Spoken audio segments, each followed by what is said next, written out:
కన్నయ్య కోసం అని చెప్పి వాళ్ళ నాన్న కార్ ఆర్డర్ చేశారనమాట. నేనేమో వద్దు అని, వాళ్ళ నాన్నేమో లేదు నేను చేయాల్సిందే అని ఫైనల్లీ ఆర్డర్ చేసేసారు.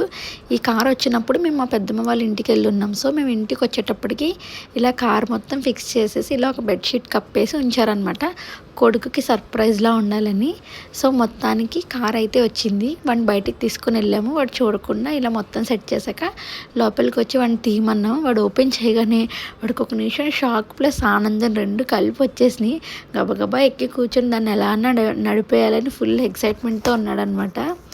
ఒకసారి పార్క్కి తీసుకెళ్తే అక్కడ ఇలాంటి కార్ ఎక్కించాను. అప్పుడు వాళ్ళ నాన్నకి చెప్పాను, వాడు చాలా ఇష్టంగా తిరిగాడు అని. ఆ మాట గుర్తుపెట్టుకొని ఇంక ఇండియా రాగానే కొడుకు కోసం కొన్నారనమాట. ఏ పేరెంట్స్ అయినా అంతే కదా, వాళ్ళ పిల్లల ఆనందం కంటే ఏం కావాలి చెప్పండి. మనం పిల్లలుగా ఉన్నప్పుడు మన పేరెంట్స్ కూడా ఇలాగే చేస్తారు కదా ప్రతిదీ. ఇప్పుడు మనం పేరెంట్స్ అయ్యాక కూడా అంతే. సో ఇలా జరిగిందనమాట.